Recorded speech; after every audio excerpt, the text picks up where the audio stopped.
Hello, everybody. Welcome to another exciting episode of Jimmy's Jambox. We're here. We're back at it again, and we're going to get on into it. But before we do, as always, please make sure to like, subscribe, push all the buttons, do all the things. You know, I don't know where they are, but you do, and I trust you.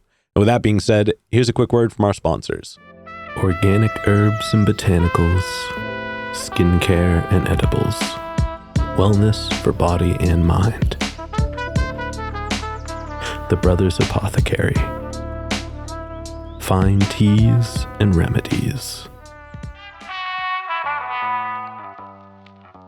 Ronald Records.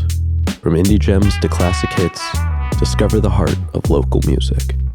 With live shows all the time, up close and personal, and regular releases on their in-house label. Ronald Records. Supporting the community, one track at a time. All right, thank y'all so much for watching. Again, shout out The Brothers Apothecary, Ronald Records, and Portland Water. Thanks for keeping us hydrated. And with that being said, let's go ahead and get on into it. Here is today's guest. Hey, everybody. I'm Joe Sanchez. Hello. Hello. Thank you so much for inviting me here, man. Thank you so much for joining us. Why don't you tell us a little bit about, who you are, where you're from, what you do. Give us that Tinder profile of your involvement with music. Yeah, I love it. So again, my name is Joe Sanchez. I am the creator and director of Easy Folk Media. I'm originally from San Antonio. Lived in a couple places, but been here for about 5 years and really I've really been diving into the music scene here in Portland, particularly the folk Americana scene, and trying to infuse some extra bit of media competency, literacy, and just support into that music scene. Hell yeah, I love that. And you definitely, it's cool that you have such a specific focus on it, because you've been able to tailor it really well because of that. But we'll dig in that more in the middle. I'm putting the wagon before the horse here. Let's start in the beginning. Did you get into videography and recording work in San Antonio, or did you do that more when you got out here? I got into it when I moved to Portland. So I actually moved to Portland in May of 2020, which is a very tough time. And I moved here and I didn't know anybody. So I was very isolated already in an isolating time. Yeah. And I mean, so many things went online, and music was one of those things. So I took that time to learn videography and video editing and lighting and cameras as a way to move music online, just to keep doing it and keep sharing it. Gotcha. Okay. Hell yeah, I love that. Now, do you play music yourself? I do. Yeah. So I'm a singer-songwriter, and I write and play a little bit. But Easy Folk and videography takes up a lot of my time. And capacity, and so I spend a lot of time doing that. No, I fully understand that. I did music for a long time before this, and when I finally landed into this, I was like, oh. This is what I should be doing. And it still lets you be a part of music, contributing to music as an additional aspect to connect it to other parts of the experience. It's still very much a viable part of it. Absolutely. Yeah, I totally agree. Yeah. Before we get into more of what you do in the present day, though, I do have a couple foundation questions I like to check in with everybody on. Yeah. This first one's one we ask early, it's one we ask often, and it's definitely a crowd favorite. What was the first album you ever bought with your own money? With my own money? Such a good question. It was an emo screamo album. Yeah. I was really big into third wave emo. Okay. The early to mid aughts. And so I remember going to Hot Topic and buying Let It Enfold You by Census Fail. Okay. Which I still listen to. Still have that exact album. I was going to ask. CD. Hell yeah. I still have the CD in my CD player. Still listen to it in my car to this day. Nice. And I remember specifically buying that with my own money, and it's just feeling amazing. Hell yeah. That's a phenomenal choice. Yeah. And then what was one of the first live shows you ever went to that was specifically one you wanted to go to? It's you saw what was happening, you got the tickets, you went to it. Oh, that's a good one too. Let's see. I saw I saw, again, in the same genre, I saw Newfound Glory and Good Charlotte play together. Okay. At Sunken Garden Theater in San Antonio, which was just this amazing outdoor theater. And I was probably, 14 or something like that. But like that combination of like pop punk bands at that time was just the greatest thing. That sounds rad. Yeah. And that would have definitely been like the best time to see that too. That's right. That's right. Yeah, just right early when it was, just feeling really good for emo music during that time. Yeah. Hell yeah. And then before we officially get into the now, can you tell us about your first like real shoot, like the one that you would categorize as the like this was the one that kind of started everything officially? Yeah, that's great. So when I started, like I said, I didn't know anybody. And so I reached out to an artist that I didn't know just on Instagram. Oh, I know that well. Cold DM. I would always start with like, hey, I swear I'm a real person. I'm not a bot. I'm not a creep, right? But I'm looking to build my portfolio. Do you want to shoot a music video? Do you want to do you want some free video work? And this guy, he just said yes, right? Yeah. And so we did an outdoor shoot, actually out in the Columbia River Gorge. Oh, nice. We found a spot. We went super early. We were there at like 5:45, 6 a.m. I understand it well, yep. We wanted the like early morning light. And so we found this great overlook at Cape Horn, actually on the Washington side of the Columbia River Gorge. And we're there bright and early and it's foggy and we don't know if it's going to work. And this is like my first shoot and one of the first musicians that I met in Portland. And so we set up, we start rolling, we do a couple of songs and it's going okay. And then we said, well, let's take a break. We took a break and we just kind of looked out onto the view and slowly the clouds started fading away, the fog lifted, and we were like, let's go again. And then everything started to click. And it's still one of my favorite videos to this day. Like I'm impressed that it looks and sounds as good as it does because it was like my first shoot and it was outdoors and it was with all of the crazy variables that filming outdoors throws at you. But the weather just worked and he's this quiet singer-songwriter and it just fit like his tone, his sound, his look with the view, just really put together this awesome video. And it was an awesome experience. And I was like, this is what I want to do. Hell yeah. I love that. Thank you for sharing that. Okay. Actually, before we officially get into the now, do you have a defining moment where you decided you wanted to take this more seriously? That first shoot sounds definitive enough. Don't get me wrong. But like, was there a moment where you were like, this is it for sure? Yeah, there was another one not too long after that. Again, I had reached out to a band that I had never met and said, hey, do you want to do this? And they said, okay, you come over to our house. And I met them. They're a trio. And we did 3 songs just in their living room at different kind of points, different backgrounds of 3 different songs. And just talking to them was the smoothest kind of interaction during a shoot where we're all just vibing, we're creating, everything's going really well. I just met these people and we started talking about music. We started talking about Portland. We started talking about where they hang out, what they do, who they know. And I was already starting to do the same kind of work of trying to figure out, where do I belong? Yeah. Who do I know? What do I want to do while I'm here in Portland? And we started to list different people that we know. And it was interesting because we didn't know a lot of the same people. We didn't hang out at a lot of the same spots. But there was a lot of interest in meeting people and getting to know each other and collaborating. And it was kind of in that moment that I realized there's a lot of folks that are not connected that should be connected. Yes. Because of their sounds, because of their personalities, just because I think they'd be friends. Yeah. And so after that conversation, I said, I want to connect those folks with this guy that I just filmed out at the Columbia River Gorge. And I want this guy to know this other person that I just met. And all of a sudden, I started to see the different pockets of music or different pockets of communities within Portland. And I said, I want to start to connect to those people. I think I'm going to start connecting those people with video through videography. And that was when I started to conceptualize Easy Folk Media. Hell yeah. Hell yeah. Well, thank you for sharing that. That's awesome. And now let's get into the present day. All right. We are going to get a super easy one out of the way. How'd you pick the name? Ooh, that's great. I wanted to create something that was unique, which is hard.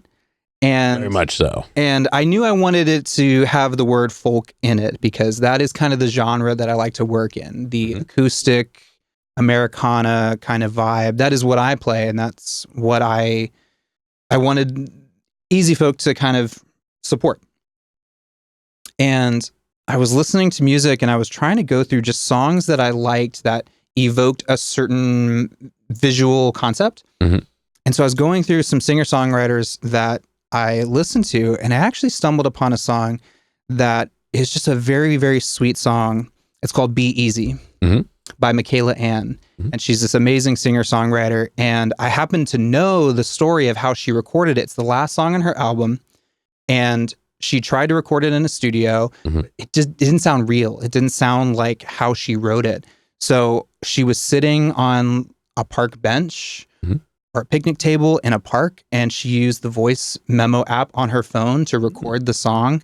And that was the take that she wanted to use. So she took that recording and she put it on her studio album. Whoa. And I loved the idea of it being a full take in the moment, in a random location, maybe a beautiful location. And the song was called Be Easy. And she just has this chorus of be easy, be easy. And I put the easy with folk music, and there it became Easy Folk. Yeah. And so there was, just a little bit of that visualization of sitting in a park, playing a song top to bottom and putting that out to the world.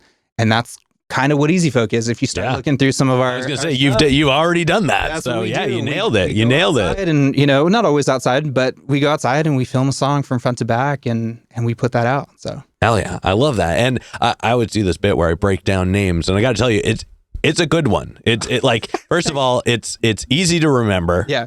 And for being unique, like you said, which is much harder to do than people think. Like you can have comfortable without unique. Like you can have a good name that is not a unique one, but to have a good name that is unique definitely goes a long way. But also I think further past that, like it's such a nice way of like adding in a comfortable word and the thing that you're focused on. Yes. Like to be able to meet those two in the middle and to do it in a way that is not going to be complicated to spell. It's not going to be like hard to put on things. It looks good. Yeah. All of the letters work well and are like nice and like multiple fonts and arrangements. Yeah. So just you nailed it. Thank you so much. Yeah. That means a lot to me because I really tried hard to find that. And it's funny you say it. I think it's pretty easy to remember. Most folks do. A friend of mine though recently was like, "Hey, what's that thing you do? It's like smooth jazz, but it's not smooth jazz. I know it's not smooth jazz, but it's something like that." And I was like, "Smooth jazz? Really?"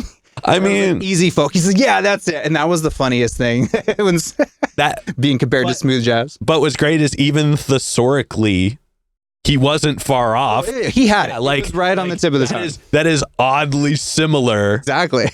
That'd be such a good stand-up comedy bit if you ever got into it. Keep that. Jimmy, cut this. We don't do any editing here.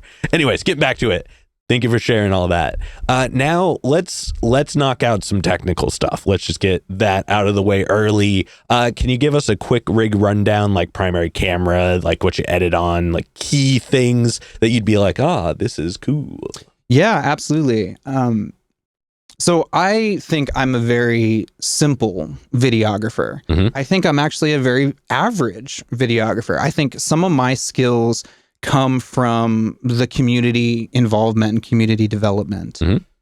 But I do really enjoy the videography side of things. The first thing I did when I was in lockdown and I was trying to learn was I learned Premiere Pro. Okay. I went online, found a Udemy course for like $12, and ran through that and learned video editing. And I think the editing process teaches you how to be a better camera operator. Yeah. Well, knowing what it's going to have to go through next means you can set it up beforehand. And just like in the world of audio, a good recording leads to a great edit. Absolutely, right? You do the work in the capture process, and it makes your post process exactly. And not even just easier, you get to do more with it. Like it's such a multiplied experience versus just like getting it to a minimum. Absolutely. So I love editing. It's probably one of my favorite aspects of it, besides, actually being with people and listening to music. But I really enjoy the editing process. I think I'm fortunate in that, because otherwise it just drive you crazy. I was going to say, it coming from the world of audio, it's kind of backwards for me in a lot of parts. I like the actual recording. Like, I love shooting the videos and capturing the audio, but editing for me, it's more audio than video. There you go. Yeah. There you go. Yeah, I love editing, particularly with music, because you kind of get to create a narrative even within the actual narrative of a song. Yeah. Or a performance.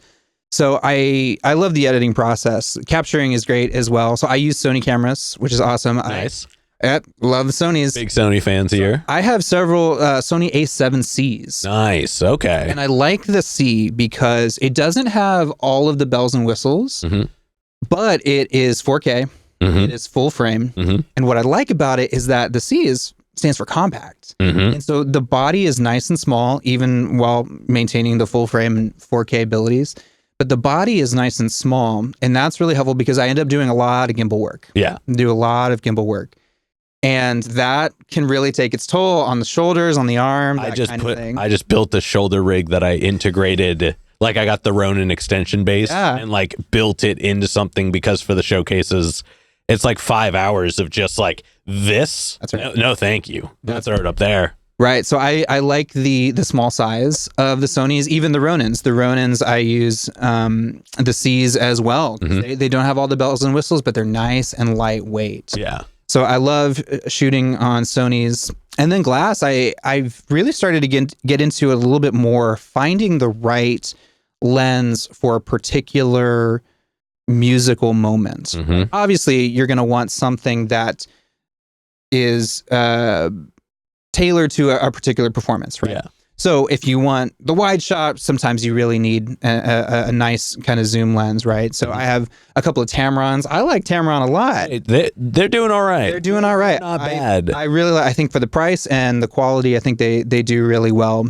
Have you used any 7 Artisan lens yet? No, I haven't. I've heard cool things about them, but I'm just now, as we were talking off camera, I'm just now stepping into the world of lens changeable Sony cameras. So the ZV-1, we're still holding it down on those right now.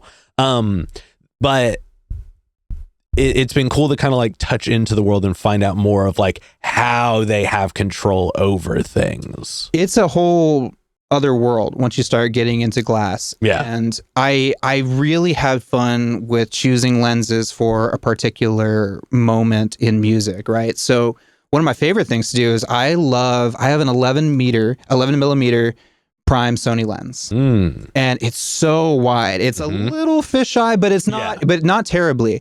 And so what I love to do with that, particularly in a live music setting, is put it right up against the drummer, like right over the floor tom. And you get to kind of see the drummer, you get to see the way the drums kind of skate up and the cymbals moving. And sometimes the drumstick almost seems to come right at you. So it creates this wonderful action moment right up against the drummer. And I love cutting to that because it can really build, again, the narrative of the editing process in the song to kind of really show what the drummer's doing. Get that awesome fill that they do that ends the song or moves the song forward into the bridge or something like that. So that's an interesting part, right? Is the exact musical moment that I'm looking for. How do I capture that well in terms of equipment? For me, it's the 11 millimeter prime lens that I use on the Sony. Hell yeah. Well, thank you for sharing that. Are there any like outside of the camera accessories that are like primary things that you can share?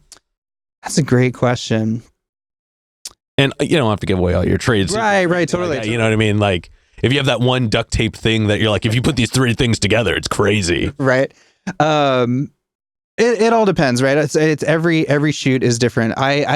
Small Rig makes a lot of really cool shout out to Small Rig. They, especially for Sony stuff, they know what they're doing. Them and I don't know how to pronounce it. Is it Surui? Sure, let's go with that. Yeah, them, SIRUI. Yeah. They awesome have stuff. I wish I had found out about them a little earlier, because they just have this love for being like, hey, we know that this exists as 3 different things. We made it all one thing to buy and made it the same price as the thing that's the primary one. Right. And all of our stuff is made out of like good materials and like functional. Yeah, absolutely. And their lenses are actually supposed to be really nice. Nice. They have I think it's the Nightwalker series. Cool. Is supposed to be really cool. I'm sorry. I gotta check it out. Real in the weeds here. No, I gotta check it out. Well, Small Rig makes a lot of really cool stuff. They make a really cool clamp that is nice and small, and I use it everywhere. And again, my Sonys are nice and light, especially with the right lens.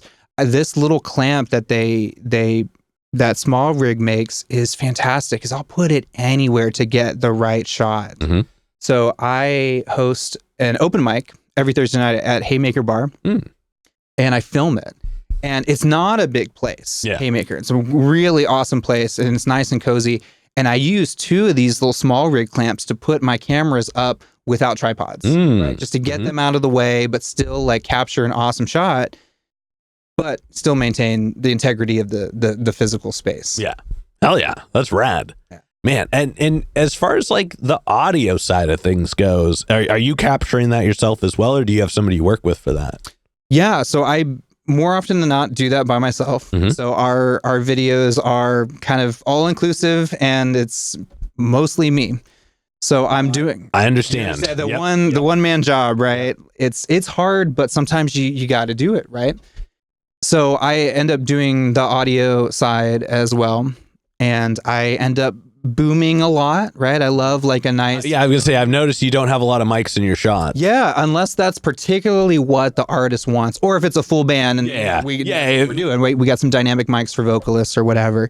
But if we're outside, or the location is interesting enough to want to make that as much of a focus as the artist and the song, I'm going to boom a mic right over them and, just shoot right under it. Yeah. Is one of my favorite things to do, to still kind of capture the audio as a nice, close, kind of capturing and mixing some of that, back in over time, capturing, the ambient sounds of the room or the park that we're in. That is something I noticed too for a lot of your outside ones. Like there was, I can't remember who it was now, I'm sorry for the name, but they were like next to a river. And like the river sound was so present, but like not obnoxious, right? Because that's a real fine line. And I thought that you did a really good job of capturing the ambience in the performance itself. Thank you. While still like making the performance the clearest part. Absolutely. And it's hard, to be honest, sometimes to really kind of capture the ambient sounds while this person is playing a light acoustic guitar. Yeah. It can be kind of difficult, but I think it's really beautiful. And filming outside comes with its challenges, right? Light and bugs, ambient noise. Oh, for sure. How many bugs have you brought home in bags? Man, too many. Yep. Oh, there's all kinds of things. When you open the bag and you're just like, nope, burn the whole house down. It's all done. Yeah, filming outdoors is wild, and navigating people. Sometimes I know that I have some videos where someone's finishing a song and you can hear footsteps. Yep. Kind of, they're about to walk by, but we just finished the song enough, like in time to really kind of cut before this person walked in our shot or something like that. So it's wild, but I love those variables. I love getting to a location and saying, how the hell are we going to do this? That is a lot of the fun of live music. That's like, I've always been a big fan of that element. That's something that this show is like, I finally like integrated in. And it has made it to where it's like, this is the point. And to be able to capture live music, there's something so like giving in the experience to like everything around, because you're capturing a moment. Yeah. Like a recorded song is cool. Don't get me wrong. I love me some albums. Yeah. But to be able to like capture that moment in time in a way that people can experience it later, like there's just something special about it. You're speaking my language. I mean, that's what I love. I love getting to work with an artist and work with their personality and their own, sometimes it's neuroses, their own perfectionism, right? Their own understanding of themselves and their art, and everybody's different. And it's hard to play a song to a camera that is running. Yes. I've done it myself. I finally did one of these Easy Folk sessions, and I had a buddy film it, and I was a couple takes in, and I was like, dude, this is hard. Yeah. It's hard to express yourself in something so personal as a song that you've written while that red light is blinking in a space, in a park, or a bar, sometimes wherever we're filming. It's really hard to do, but I love working with an artist to kind of try to put them at ease and say, hey, let's just focus on the song. Sometimes I've asked, hey, tell me about this song. How did you write it? What is it really about? Tell me the backstory. And getting them to talk about the song puts them in the mind space to play that song differently than they might on stage, or the way that they would play it in a studio. It's its own thing, the live music video. Yep. It's authentic in a way, and it's also staged because, there's a microphone above you, and a red blinking light on this camera and all kinds of things. But can we find the magic and the essence of this song that we're going to share to people is such a fun thing to find. Yeah. Well, you're preaching to the choir on this one too. When I first started the video experience, I went the same route. I was doing basically think Tiny Desk anywhere but the desk, which you understand well. And there's also something cool in the limitations that it can create sometimes, because you don't have the control, like you don't have the control of the space. You don't have the control of like external outlets past a certain point. Even if you bring your own power, you're like, does this go to lights? Does this go to amps? Does this go to do we have long time for shooting? Like, you're going to divide it up in the end. And then like, once you're out there, you're out there. So if you forget something, you've got to make do. And like, even just like, you're like, hey, for this to be able to film it with this way, we have to keep you guys tight. Don't bring as many things. Like, we're going to use these mics this way. Like physical space. Yeah. So the setting can request different like performances from the artist in a way that they can enjoy. Like they could be like, oh, I've never thought to have to play this with a limited layout or a changed up one. Yeah, maybe they're sitting, maybe they're standing, and it changes their performance. It changes the way they sing it. And I love the live music video. I love the way that the song comes out in that moment, and we capture something that is kind of unique, and maybe vocally it's for them imperfect, but for us it's magical. Yeah, very much so. Well, thank you for going through that with a little bit. If you're all still watching, thank you. Now I want to talk about some of your stuff. Yeah. So I jumped on your website. All right. And first of all, love the vibe. Yeah, I love that you could just get into watching stuff right away. That's it. Like, it just there was no effort needed to find a video to watch. And your videos are wonderful. They're really good. Like the one with Matt Mitchell, that rips. That's such a fun one. And that's a fun one. And the one with is it Valadoria? Valdoria.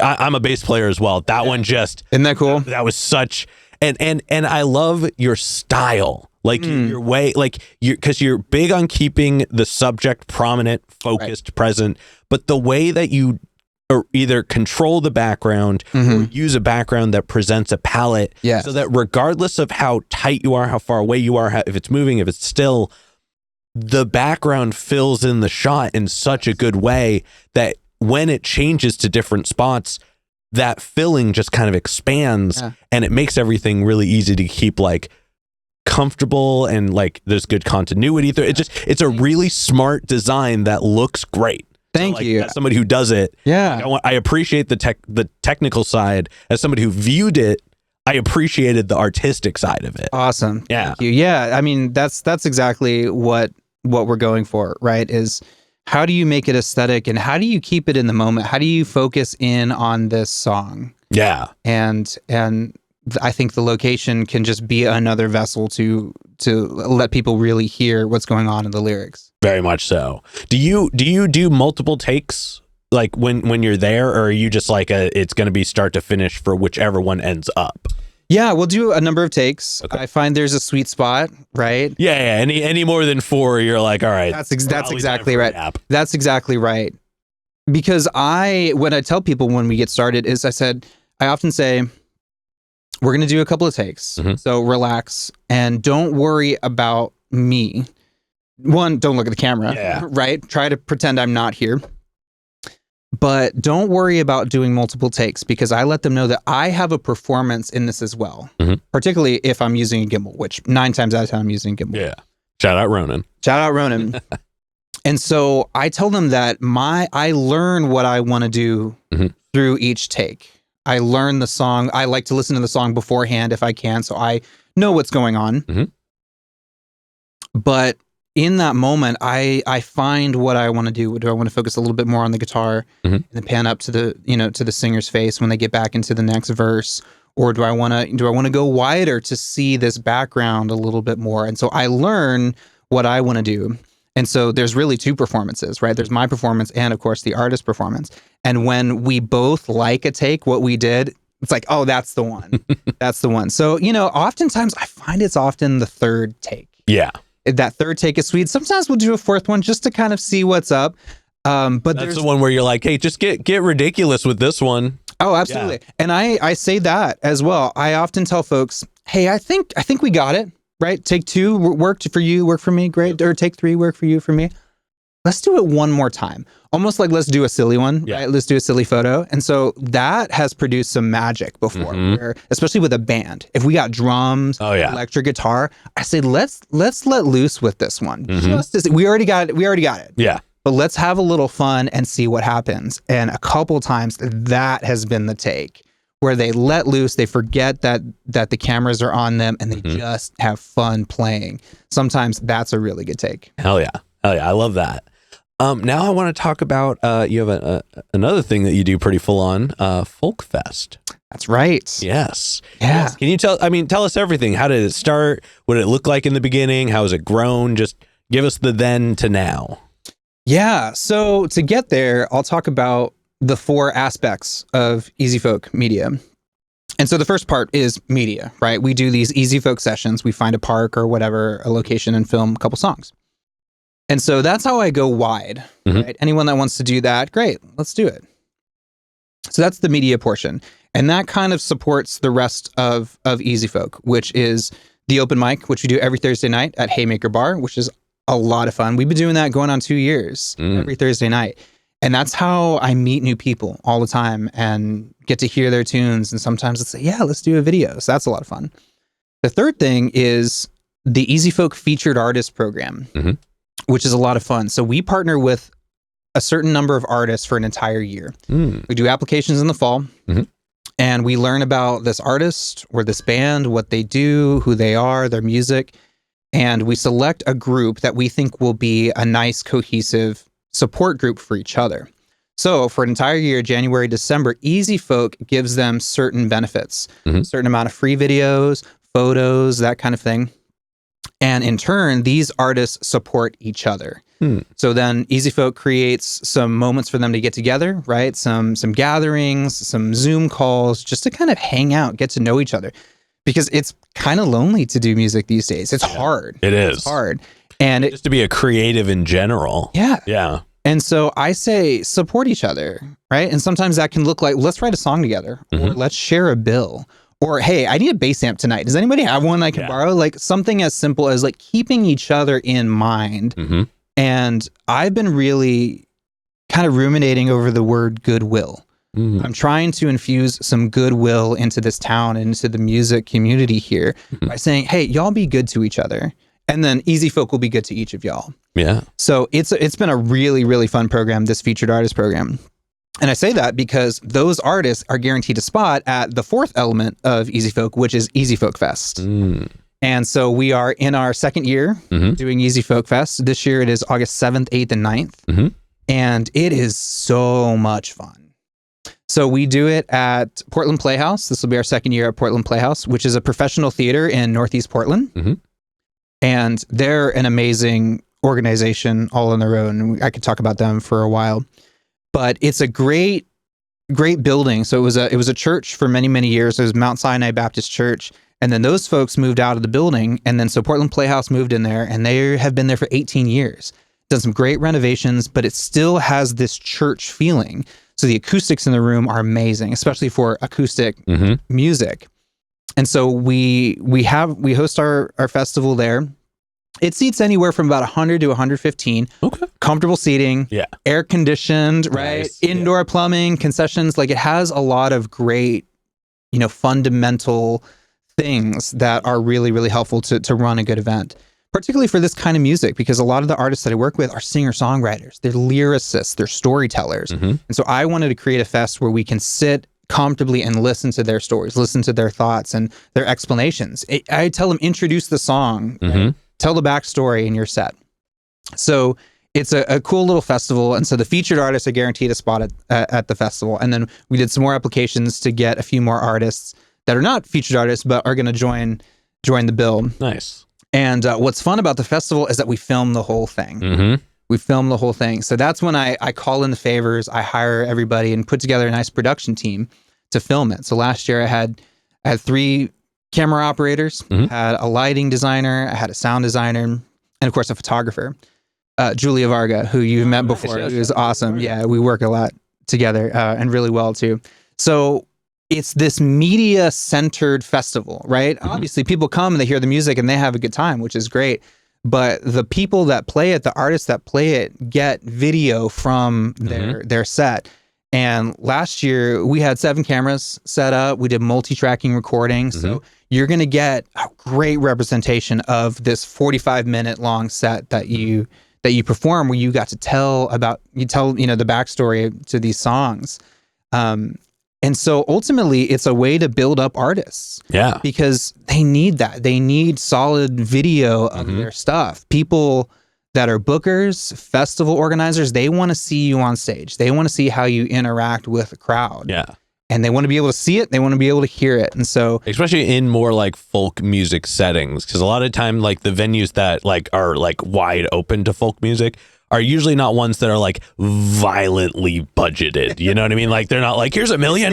Yeah. Like it's not the Coachellas of the world. Yeah, there's spaces that are like made with love. Yes. And so to have something that like bridges that gap and gets it into a more forward facing space that's designed to be in the now, designed to work with everything to enhance the experience for the ends that need to receive it that way. Exactly. Yeah. Yeah, so I want these artists to walk away from Easy Folk Fest with photos, with videos, with just an experience that can really push them forward in their career. I hope they book more shows. I hope they book more festivals with this content that we get to produce for them. Hell yeah. Well, that's amazing, man. Thank you so much for sharing that. Now I want to ask you a music question. Yeah. Just because that's primarily where the show exists. Absolutely. What are you listening to right now? What do you take as a person? What if like we pulled up your phone right now? Listen to what's currently going through you. Oh man, I feel like I've talked about emo a lot in this interview. I love folk music. I love singer-songwriter stuff, and I do listen to that a lot. But the season I'm in right now in my life, it's taking me back to a lot of this emo music that I grew up in. And so right now, I am listening to the Spill Canvas a lot right now. Okay, hell yeah. They were a band that I just identified with a lot back in 2004, 2005. And then I dropped off a little bit. I think maybe because I found Townes Van Zandt and Bob Dylan, and you know what I mean? And started to like move forward and listen to a lot of folk music and acoustic stuff and bluegrass, that kind of thing. So I moved away from it, but over the past couple years, I've kind of gone back to what I'd call my roots, which was just this emo music that was very expressive and just guttural sometimes. And the lyrics are morbid and romantic and just extra all the time. And so just the season that I'm in my life right now, I need some guttural kind of emotive music that just feels dramatic, that kind of, just matches what's going on inside right now. So I've been listening to the Spill Canvas a lot, and they're still coming out with solid music, which is great. And I just saw recently, I saw a post that they're coming through Portland in September. Nice. And I saw that, and I put down my phone, went to my computer, and I bought tickets. Hell yeah. You know, because you don't buy tickets on your phone. That's a computer thing. Have you heard that? Like, there's certain things you don't do on your phone. Like, why would you ever buy like plane tickets on your phone? Like, that's weird. That's a computer task. Yeah. Oh, you want to know an extra secret for buying plane tickets on the computer? Oh yeah. It's a little annoying, but clear out your cache and your cookies because plane ticket websites keep track of how many times that's why every time you go back, it changes. The price goes up. Because they're like, we remember you were here last time. Should have done it then, dummy. And then if you clear, it's like I said, it's annoying because you got to clear it all out, and then all the stuff that it normally remembers, it doesn't. Sure. For a few weeks while you use all your normal sites. But that is how, or do it on like a computer that you normally wouldn't do it on for those first price looks, and try to only look at where you're going to look at once you like look on your phone for your normal, where it is, then go to another computer, look at it there. I like that. Yeah. Oh, that's awesome. Yeah. Anyway, so I instantly bought tickets to go see the Spill Canvas in September, and I'm super excited about that because they're just man, they're speaking to me right now. I need the dramatic, I need the emotion, the romantic kind of feelings. So that's really been my thing lately is finding it in emo music. Oh yeah. I just re-listened to the full Seosin album. Oh yeah. And the first original. Yeah, like the self-title, the self-title. Yeah. The original singer. Well, no. That album came out after. That was the one after Anthony Green, if I'm not mistaken. I think so. Okay, I get you. So not the first one, but the self-titled one. Oh, dude, Seosin fucking crushes. So good. Yeah, totally. So good. Seosin, if you're watching, come on the show. Let's do this. All right. But getting back to it, just this one is just a more general question. I'm sure everybody wants to kind of know this kind of stuff. As an entrepreneur, as somebody who does this pretty full on in their regular time, how do you find a work-life balance between all of it? I don't. Same. Right. That's the answer. Right. No, I definitely struggle because all of this stuff that I'm doing is exactly what I want to be doing. And that feels so good. And like I said, I even like the editing part. And so honestly, I struggle to find the work-life balance because I had such a good time on that shoot, and I'm so excited for this video. So let me go edit a little bit before bed, or let me wake up early and just take care of this little thing before I go off and do all the other things I need to do. So it can be a struggle, right?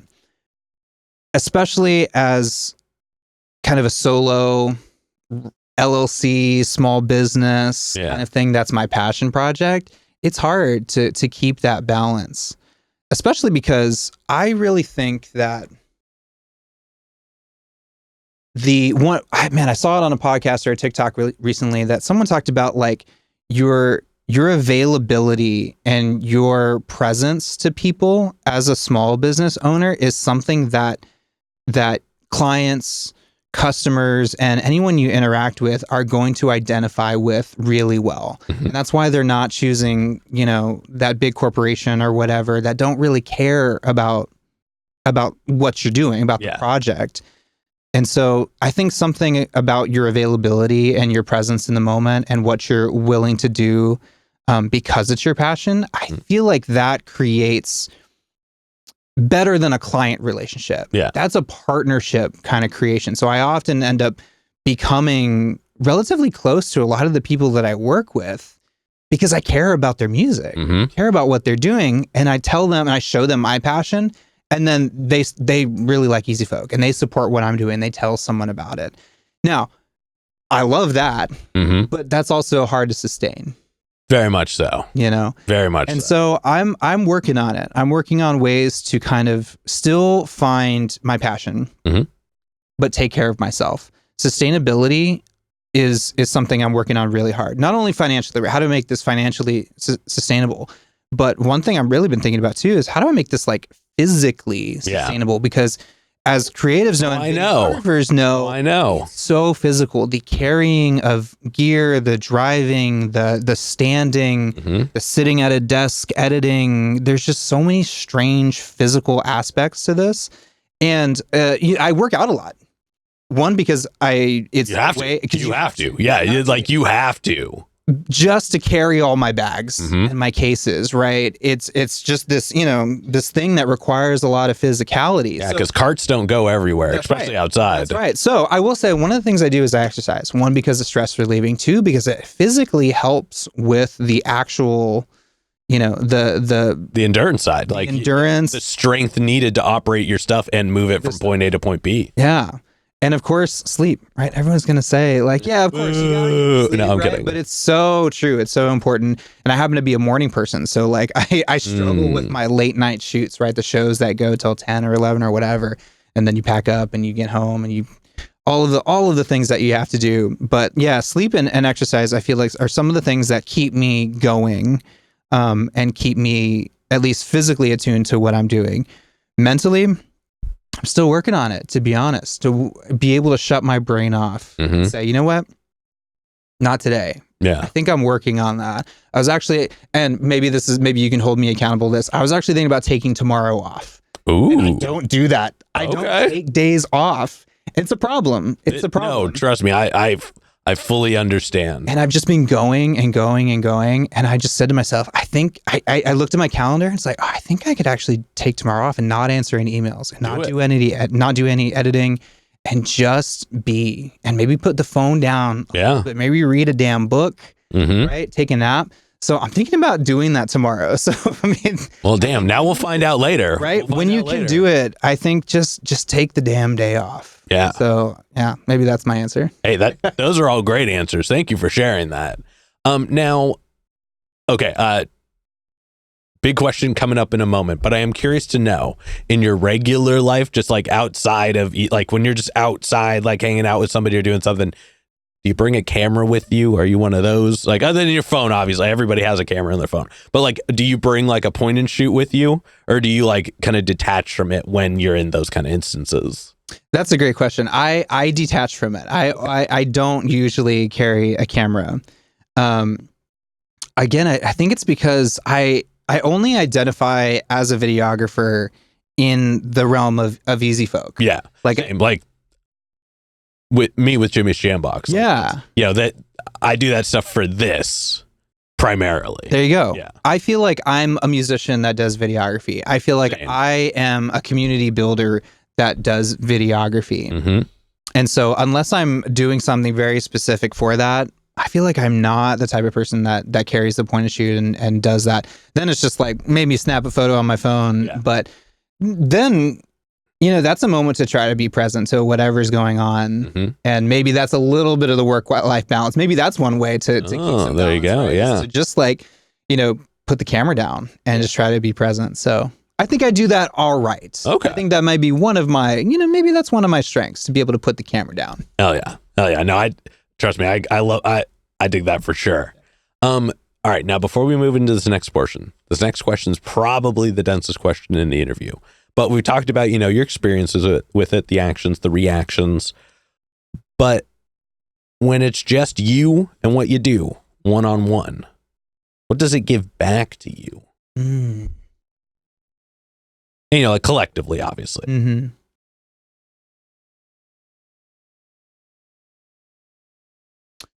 Yeah. In the quiet moments, I think I have felt a great amount of fulfillment in what I'm doing. And I think about who I was at 15 listening to the Spill Canvas. And I think if I could talk to 15-year-old Joe, and if he were to ask, like, what's it like being 35, right? 20 years. Be like, well, we're still listening to Spill Canvas, dude. Like, you're good. I think you'd be really, really happy about that. But I would love to tell my 15-year-old self, like, hey, you get to hang out with musicians all the time. You're going to build spaces where people are going to want to come into this room and hear music. And you're going to make videos and you're going to get to play some, and like your friend group is going to be the coolest because they are creatives and they're songwriters and they're poets, and they're going to be the type of people that want to show up for you, and they're going to want to show up at the shows and just like care about each other's projects.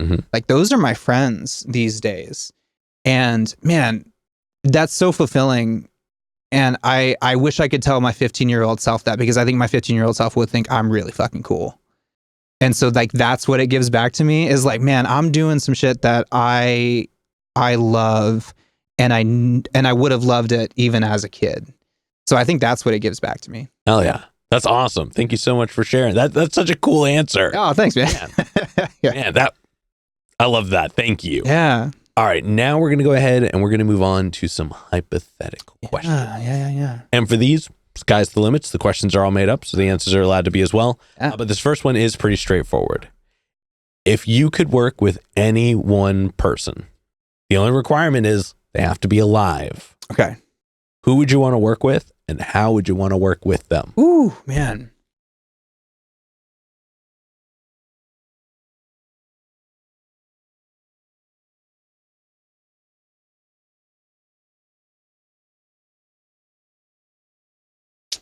Man, that's such a good question. I love it. I feel like I have an answer, and I feel like I'm going to be driving away from this place and be like, man, I have 5 different answers that feel better. But here's what I'm thinking in the moment. I really loved the movie Once. Once came out, in 2008 or so, right? And Glenn Hansard did a lot of the music, or all of the music.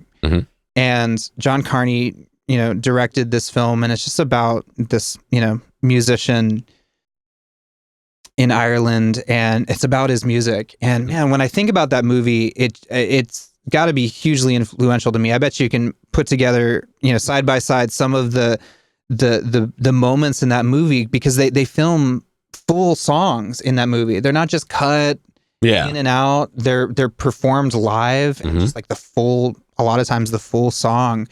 And so you can hold that up to a lot of the Easy Folk sessions that I do, and I think they would seem very familiar.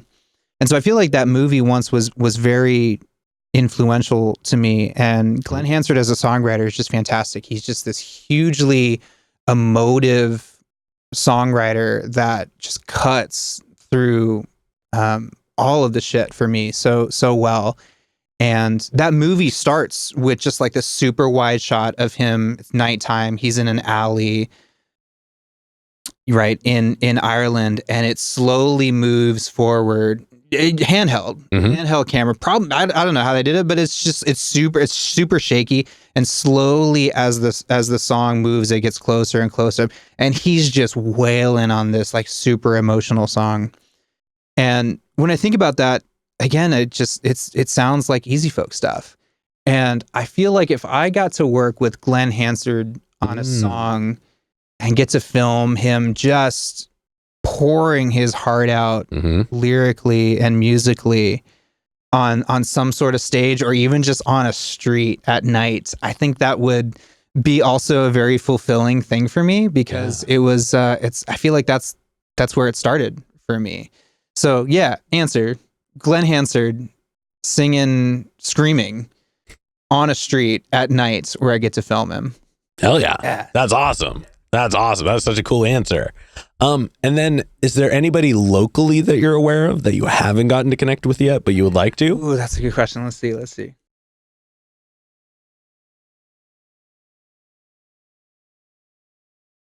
Oh man, I mean, there's so many people. Oh yeah. I'm convinced that just Portland's music scene is spectacular and unique, and is just can really hold its own next to some of the big music cities in this country, right? And a lot of people don't know that. A lot of people don't know that the Portland music scene is just so... believe me, I've talked to many people in the Portland music scene who don't realize it. Right? Yeah. And I'm just talking about my genre, right? And I know so little about the rock genre, the rap genre, just anything else. I know, right, this one section, and I'm like, more people need to know how amazing this is. Yeah. Well, I mean, I've got like 400 episodes. So Right. I'll dedicate to people all over the genres if you ever want to know more. There you go.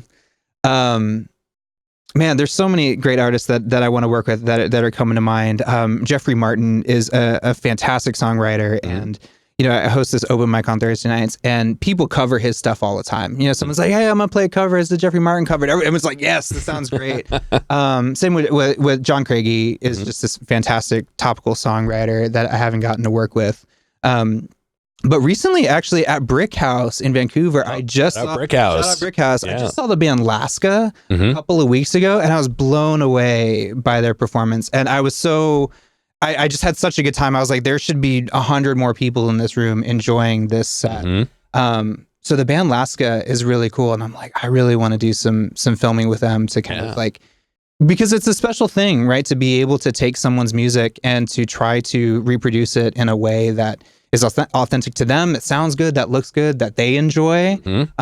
That's a special thing. And so every now and then I'm like, man, I really want to work with this person to see if I can really do right by them. Yeah. So that's one band that I'd be really interested in working with. Oh yeah. That's a great question. Well, everybody, you know what to do. Add them in the comments. Let's see if we can make that happen. For this next one, like I said before, sky's the limits, and it's pretty literal in this sense. But if you could do a shoot anywhere in the world, and you wouldn't have to worry about crowd access or building stability or power, it's guaranteed the best space. Everything's gonna work. Yeah, it's all it can happen anywhere. Where would you want to do it? This feels a little stereotypical. It's like maybe a little bit of a Madison Square Garden. Right. So, yeah, but man, Red Rocks Amphitheater. Oh, you know, that's actually the dream spot for this show because Kill Tony beat me to Madison Square Garden. Yeah, I mean, Red Rocks is just it's amazing, and it's classic, right? And it sounds good, it looks good there. That would be a place I would love to work. Actually, I love watching. So Incubus did a full show there, and there's a great that whole set, that whole concert is on YouTube. It's such an hour and a half, such a filmable space. Absolutely. Too. If you've seen Bill Burr did a special there. Yeah.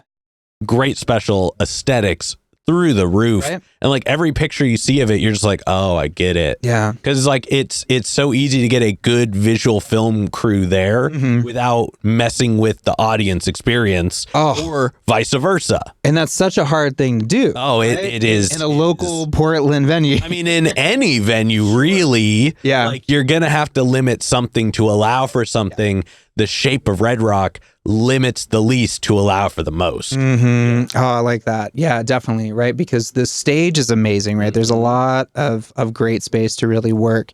But then my favorite parts of the videos I've seen at Red Rocks are in between songs. When you finally pan out, when you go wide and you can see maybe the back of the band, which is, of course, the rocks and the way they light it. It's just like, oh, that's where they're doing this. It makes people want to be there, right? It's just such a cool place, and I feel like that's not only what it does is the video aesthetic, but I think it does something to the viewer to say where is that? Yeah, I want to go. I want to be there in that moment. Oh, believe me, that's on my list, right? And that's what you want out of a video, right? Or a live performance. You want someone to say, "Man, I wish I was there." Moment. I'm glad I get to see it, but if I was there, that'd be amazing. Yeah, very much so. All right, well, if you go, let me know. I'll go with you. We'll do it. We'll check those lists off together. Yeah. And then to wrap up the hypothetical questions, we're going back to a music one for this. Nice.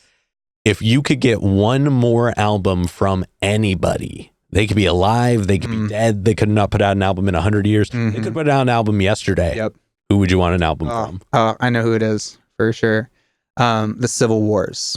Ooh, okay. Civil Wars. Yeah. Man, and I think any fan of the Civil Wars will be like, yes, absolutely. That's top of the list. They were just a shot of lightning. It was just the way that those two paired up, and they found each other at a songwriting, seminar. Yeah. And so they get in a room and they wrote a song together and they said, let's do this. And just how those two found each other, the way their voices melted in their songwriting process, and the songs that came out of that duo were just amazing. And they broke up too quickly, right? They broke up and they released, kind of their last self-titled album, which was great as well. but they left everybody wanting more, especially me. And I got to see them before they broke up, which I feel very fortunate about. I got to see them in Austin. Hell yeah. Living in San Antonio at the time. So I feel good that I got to see them, and they were just so joyous. And it was, and I hate that they broke up so kind of tense and just like without a lot of explanation. It left a lot of people wondering about, man, what happened? Like, because when I saw them, they were so joyous, and their harmony was just absolutely perfect. Yeah. So I would love another Civil Wars album. Yeah. Well, we actually have them here. Right here. All right. Well, thank you for sharing that. Thanks for going through all that with us. We're going to go ahead. Thank you. But we are going to go ahead and start wrapping this up. What can we look forward to in the next 6 months? That's a great question too. Yeah.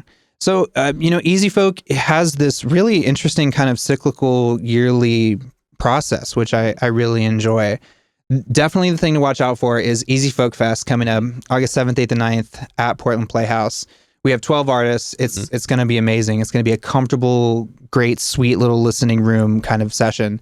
And like I said, we're filming the whole thing. So Easy Folk Fest is going to be fantastic. Tickets are going on sale. Handful of the show guests from the show are going to be a part of it. I know Story and Tune for sure. Yes. But I think a couple other names I saw that I'm blanking on. I'm sorry. No worries. Yeah. Story and Tune played last year, and man, they were just fantastic. I loved working with them and getting to produce their full band set from last year. So Easy Folk Fest, August 7th, 8th, and 9th. That's definitely something to look forward to. And then shortly after that, we start to take applications for the featured artist program. Mm-hmm. And that's the best time. It's like really, we got to inspire people once they watch it. That's right. Yeah. That's right. And so, we do applications in October. We make selections in November. And then, of course, then the rest of the year is just a shot anyway. And then we start in January. So if you're a local artist and you're looking for support, follow us and be on the lookout for those applications. Well, actually, for this, why don't you go and stare straight in your camera, tell everybody how they can find you and do that. Yeah, so find us at easyfolkmedia.com or on Instagram at easyfolkmedia. There you can find all the stuff we're doing on a weekly basis, on an annual basis, particularly the Featured Artist Program, where we're going to be taking applications in October for this great program where we get to support each other, and Easy Folk gets to support you as an artist, as a creator, and really build up your content to do what you do just better and get yourself out there. So follow us on Instagram at easyfolkmedia and check us out at easyfolkmedia.com. Hell yeah. And then any other plugs, any other shout outs, anybody else you want to put on while you're on here? Oh man, let's see. That's a good question. No pressure. Just don't forget anybody. No, I know, right? Just everyone I ever collaborate with, right? Man, there's so much going on in Portland. Mm-hmm. And a couple of weeks ago, I was actually filming the Mount Hood Jazz Festival. Oh, which was a really good time. Yeah. And so I was doing that, most of the week. And I was talking to a friend of mine, and she texted me. She's like, "Hey, so what of the 500 shows going on this weekend did you go to?" And I was like, I was actually at the Mount Hood Jazz Festival. Like, that was not at all on her radar, because it's just like all of our friends were playing on this particular weekend. Yeah. And it just goes to show you that there's so much going on, and there's so much worth shouting and going to and just showing up for to support people. So it's hard to name just anyone. Yeah. But I don't know, for some reason, what's coming up in my mind right now is Portland's Folk Fest. I love Portland's Folk Fest, and Scott and Sarah are the directors of that, and they do it every year, and they just pour so much time and effort into it. So it's at McMiniman's Crystal Ballroom, has been for a number of years, and they put together a fantastic show, and they've been huge supporters of me, and Easy Folk gets to film it every year, which is just a really great partnership. So I think in this moment, just feeling really appreciative for Scott and Sarah and Fox and Bones, their band, which is such a cool band, and all the work that they're doing as well to bring acoustic music together in Portland. So if you're not familiar, if you're not following, got to check out Portland's Folk Fest coming up in January. It's every January. So they're definitely worth shouting and supporting as well, because it's reciprocal. They've been very supportive of me. I want to support them as well. Oh yeah. I love that. All right. With that being said, I've got one last question to go. All right. But before we do, I'm going to steal the camera for just a second. As always, y'all, please make sure to like, subscribe, push all the buttons, do all the things. I don't know where they are, but you do, and I trust you. And one more shout out to the Brothers Apothecary, Ronald Records, and Portland Water. Thanks for keeping us hydrated. And with that being said, the final question, and this is entirely up to your interpretation, but in all of music, what is an album you feel is more on the obscure side? It's a bit of a deep cut. It's one not a lot of people would know, but it's one you think everybody should know. Yeah, there's a band that I really love called Serin. And they didn't break kind of past, a certain barrier where they became huge or widely known.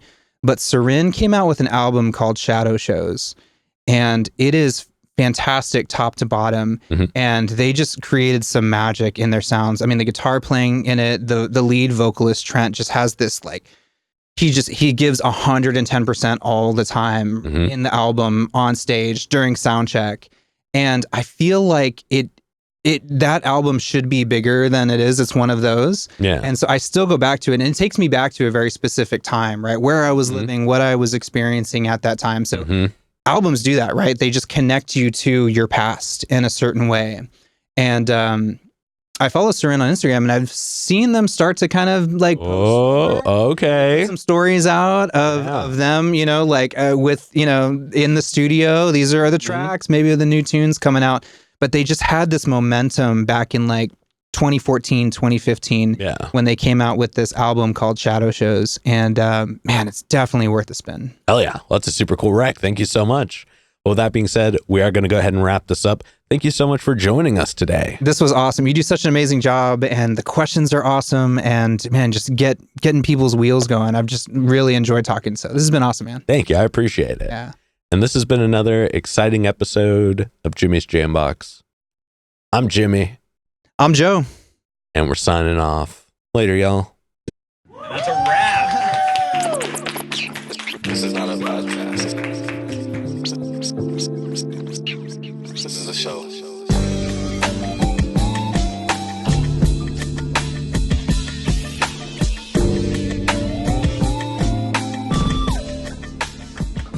Keep jamming.